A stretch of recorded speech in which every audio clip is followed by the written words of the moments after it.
YouTube channel Learn with Anka ma'am. I am Sajjad Wani and I am going to discuss today's science topic vitamin D, scientific names and their deficiency diseases. So guys, जैसा कि आप सबको पता है कि हम JKSSB exams की preparation कर रहे हैं और आप सबको भी करवा रहे हैं, और जितना हमसे हो सके आप सबकी हेल्प करेंगे। और आप बच्चों को भी चाहिए कि ज़्यादा से ज़्यादा हमारा सपोर्ट करें, जहाँ पे हमें इम्प्रूवमेंट लाने की ज़रूरत है हमें बताएं। और जो आपको अच्छा लगे, जिसमें आपको इनोवेशन लाने की ज़रूरत है, जहाँ पे आपको लग रहा है कि यहाँ पे इनोवेशन लाना चाहिए, वहाँ पे आप हमें बताएं और हम उसमें इनोवेशन लाएंगे। और जिस तरीके से आपको जो नेक्स्ट टॉपिक चाहिए आप हमें बताएं, हम उसी तरीके से आपके लिए नेक्स्ट टॉपिक लेके आएंगे। सो गाइज़, आज मैं आपके लिए लेके आया हूँ विटामिन्स, कुछ विटामिन्स, उनके साइंटिफिक नेम्स और उनके डेफिशिएंसी डिजीज़। जैसा कि आपको पता है कि JKSSB एग्ज़ाम्स में बहुत ज़्यादा पूछे जाते हैं विटामिन्स और उनके डेफिशिएंसी डिजीज़ खासकर पूछी जाती हैं। सो चलो हम आज का लेक्चर स्टार्ट करते हैं यहीं से, विटामिन्स, उनके साइंटिफिक नेम्स और उनकी डेफिशिएंसी डिजीज़। ठीक है, सो लेट्स गो।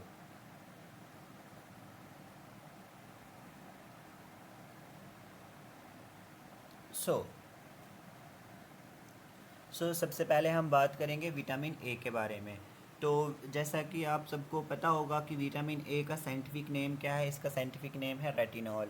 और इसकी डेफिशिएंसी से कौन सी डिजीज़ होती है, नाइट ब्लाइंडनेस।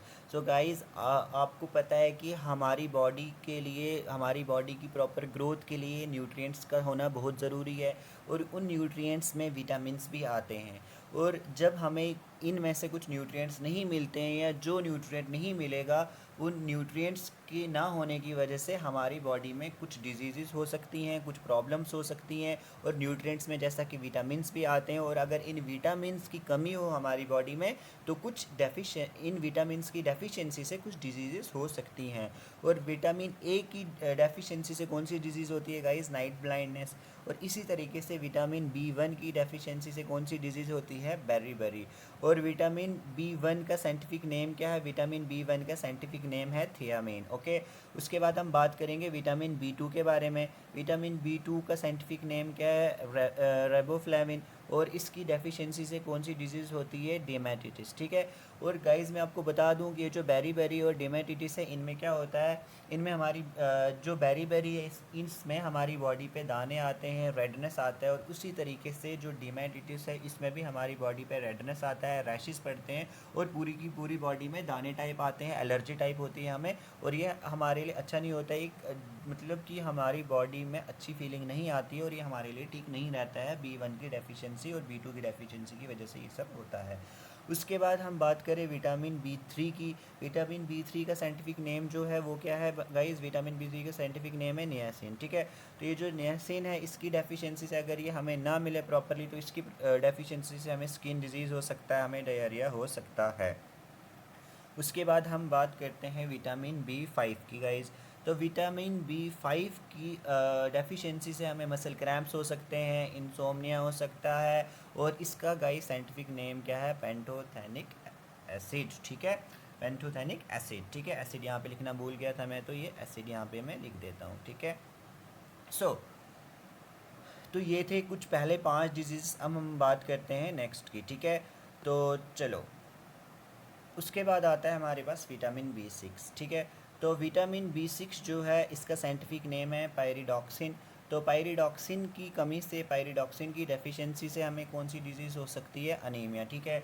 तो जैसा कि आप सबको पता होगा, अगर नहीं है तो चलो मैं आपको बता दूं कि जो अनीमिया है, इसमें क्या होता है कि जो हमारा ब्लड होता है उसमें NF RBCs नहीं होते हैं, जिसकी वजह से हमारी बॉडी में ऑक्सीजन लेवल कम हो जाता है, जो कि हमारी बॉडी के लिए अच्छा नहीं होता है। ठीक है।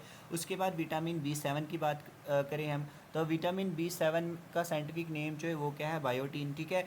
तो बायोटीन की डेफिशिएंसी से गाइस नर्व्स डिसऑर्डर वगैरह होते हैं। ठीक है। उसके बाद हम बात करते हैं विटामिन B9 की। तो विटामिन B9 का जो साइंटिफिक नेम है वो है folic acid. And folic acid की डेफिशिएंसी से सेम एनीमिया की डिजीज़ होने का खतरा होता है, और होता भी है ऐसा ही। उसके बाद हम बात करते हैं गाइस विटामिन B12 की। जो विटामिन B12 है, इसका साइंटिफिक नेम है साइनोकोबालामाइन। और इससे भी अनीमिया और कॉन्स्टिपेशन जैसी डिजीज़ होती हैं, इसकी डेफिशिएंसी से गाइस। उसके बाद हम बात करें विटामिन C की। तो विटामिन C का जो साइंटिफिक नेम है वो है ascorbic acid. And ascorbic acid की डेफिशिएंसी से गाइस हमें स्कर्वी होने का खतरा रहता है, यानी कि ब्लीडिंग गम्स वगैरह हो जाते हैं। ठीक है, तो ये थे कुछ और हमारे पास विटामिन्स और उनके साइंटिफिक नेम्स और उनके डेफिशिएंसी डिजीज़। तो चलो गाइस आगे बढ़ते हैं नेक्स्ट पे। ठीक है, सो हियर उसके बाद आता है हमारे पास vitamin D. So vitamin D का जो साइंटिफिक नेम है, इसका साइंटिफिक नेम क्या है गाइस? कैल्सीफेरॉल।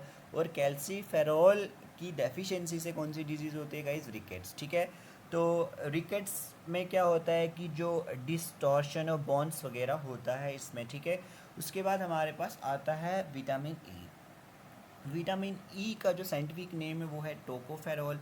और टोकोफेरॉल की डेफिशिएंसी से गाइस लेस फर्टिलिटी वगैरह होती है। ठीक है, लेस फर्टिलिटी होती है। उसके बाद इसमें एक और चीज़ होती है कि हमारी जो आर्म्स होते हैं, हमारे जो मसल्स होते हैं, हम उनको वीक फील करते हैं, हमें पूरे दिन कुछ करने का मन नहीं करता, हमारी पूरी बॉडी में वीकनेस आती है। ठीक है, उसके बाद विटामिन के। ठीक है, जो विटामिन के है इसका जो साइंटिफिक नेम है वो है फिलोक्विनोन। ठीक है, ये जो फिलोक्विनोन है इसकी डेफिशिएंसी से गाइस हेमोरेज होता है, क्लॉटिंग वगैरह में प्रॉब्लम होती है। तो एक लाइफ थ्रेटनिंग इलनेस है ये भी गाइस, तो ये भी एक डेंजरस डिजीज़ है। ठीक है, सो ये कुछ हमारे पास गाइस विटामिन्स थे, इनके साइंटिफिक नेम्स है और इनकी डेफिशिएंसी जो डिजीज़ होती हैं वो कुछ डिजीज़ थी। सो गाइस मैं आपको कुछ प्रीवियस ईयर क्वेश्चंस बताता हूँ, जैसा कि ये मैं आपके सामने लेके आया हूँ। ये जो हमारा अभी रिसेंटली फाइनेंस अकाउंट असिस्टेंट का पेपर हुआ था मार्च में, तब ये क्वेश्चन पूछा गया था कि Sam is suffering from beriberi what deficiency does he have. तो गाइस आप सब बताएं इसका क्या होगा। यहाँ पे इसमें पहले से ही दिया हुआ है कि इसकी अभी मैंने आपको बताया कि बेरी बेरी की डेफिशिएंसी से कौन सी डिजीज़ होती है। तो सॉरी, ये जो बेरी बेरी है ये एक डेफिशिएंसी डिजीज़ है। तो ये किसके कारण होता है, किसकी डेफिशिएंसी के कारण होता है? तो ये होता है गाइस विटामिन B1 के कारण। ठीक है, तो सबको पता होगा कि अभी मैंने आपको पढ़ाया ये विटामिन B1 के कारण होता है। ठीक है, तो चलो हम नेक्स्ट पे चलते हैं।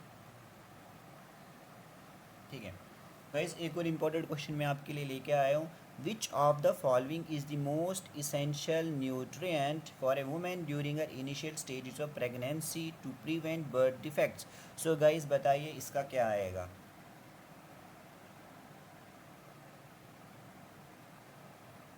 सो गाइस इसका करेक्ट ऑप्शन है फॉलिक एसिड। ठीक है, फॉलिक एसिड की डेफिशिएंसी से क्या होता है कि अगर ये फॉलिक एसिड वुमेन में प्रॉपरली ना हो, इस विटामिन की अगर कमी हो, तो जो उसकी प्रेगनेंसी के इनिशियल स्टेजेस होते हैं उसमें उसको प्रॉब्लम आता है और बर्थ के टाइम बर्थ डिफेक्ट्स में उसको बर्थ में डिफेक्ट्स आ सकते हैं। और ये मोस्ट इसेंशियल न्यूट्रिएंट है वुमेन के लिए कि जो कि उसको बर्थ डिफेक्ट से प्रेगनेंसी के दौरान बचाता है। ठीक है, सो गाइस एक और इम्पॉर्टेंट क्वेश्चन लेके आया हूँ मैं आपके लिए, वो है कि sterilised milk is devoid of. जो स्टेरलाइज्ड मिल्क है इसमें कौन सी चीज़ नहीं होती है? तो गाइस मैं आपको 1 मिनट देता हूँ, आप 1 मिनट में इसका जवाब मेरे को फटाफट देंगे।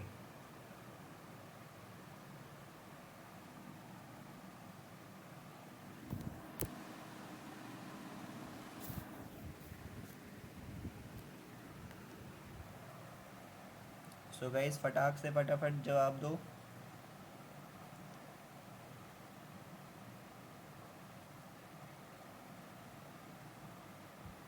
सो गाइस इसका मीनिंग है विटामिन सी। ठीक है, ये आया यहाँ पे स्टेरलाइज्ड मिल्क। तो sterilized milk is devoid of vitamin C. ठीक है, तो गाइस आप सबको ये लेक्चर सुनना है और जितने अच्छे से हो सके आप इसको सुनिए और इन सब विटामिन्स को और इनकी कुछ डेफिशिएंसी डिजीज़ हैं इनको याद करिए। ठीक है, तो लास्ट में मैं आपके लिए फिर से इसका एक ही पेज में बना के लाया हूँ। जो विटामिन ए है एक बार हम इसको रिवाइज़ कर लेते हैं। जो विटामिन ए है इसका साइंटिफिक नेम क्या है? रेटिनॉल, जिसकी डेफिशिएंसी से गाइस क्या होता है? Night blindness. उसके बाद विटामिन B1 है, इसका साइंटिफिक नेम क्या है? थियामिन। और इसकी डेफिशिएंसी से गाइस क्या होता है? Beriberi. ठीक है, और उसके बाद विटामिन B2 आएगा जिसका साइंटिफिक नेम क्या है? रिबोफ्लेविन, जिसकी डेफिशिएंसी से डिमेटिटिस होता है। उसके बाद विटामिन B3 आएगा जिसका साइंटिफिक नेम क्या है? नियासिन, जिसकी डेफिशिएंसी से डायरिया पेलेगिया स्किन डिजीज जैसी बीमारियां हो सकती हैं। उसके बाद गाइस B5 हो गया। B5 का साइंटिफिक नेम क्या है? Pantothenic acid. गाइस यहाँ पे थोड़ा स्पेलिंग एरर हुआ है, ठीक है, पेंटोथेनिक एसिड है इसका, ठीक है। तो इसकी डेफिशिएंसी से मसल क्रैम्प्स, इंसोम्निया वगैरह इस तरीके की डिजीज़ होती है, ठीक है।